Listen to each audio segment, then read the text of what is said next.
Selalu orang-orang politikus itu selalu diharapkan rakyat itu melek politik.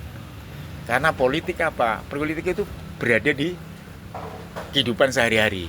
Sebetulnya. Nah, lo iya kan? Ya kehidupan sehari-hari, makanya rakyat diminta politik. Kebijakan keputusan dari pemerintah itu berpengaruh langsung terhadap rakyat langsung loh. Ya, kebijakan pemerintah itu langsung ya terus sekarang MBG, sekolah rakyat, terus lagi apa lagi itu yang macam terus ada perampasan PKH sawit, itu semua kebijakan politik yang langsung berpengaruh kepada kehidupan rakyat. Ayo, bener nggak? Nah, makanya rakyat itu diminta untuk melek politik supaya apa? Dia punya aspirasi, satu suara itu menentukan. Satu suara supaya bisa memilih partai mana yang baik di antara semua partai yang ada di Indonesia.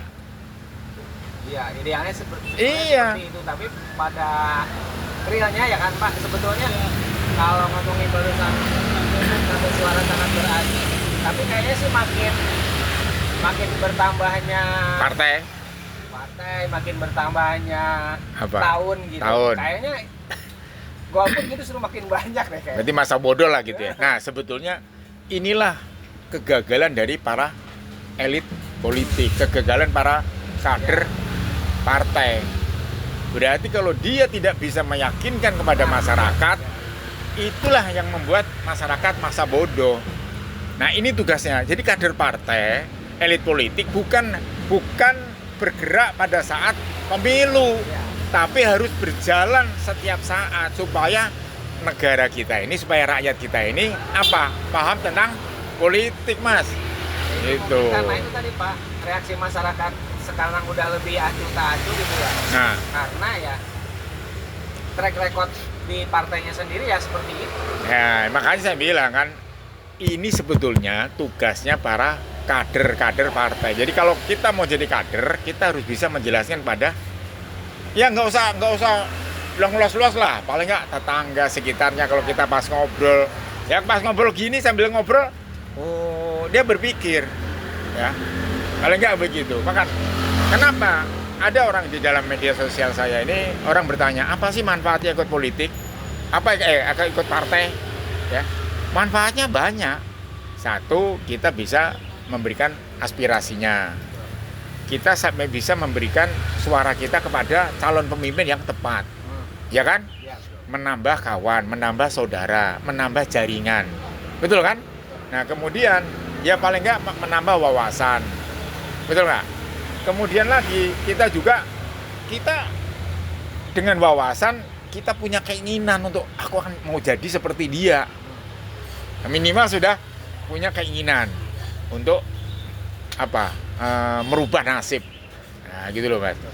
Ya, tapi kalau kita pasif, ya kita hanya manduk-manduk. Misalnya pemerintah ngambil kebijakan, ya kebijakan politik yang berpengaruh pada kita hanya plongop.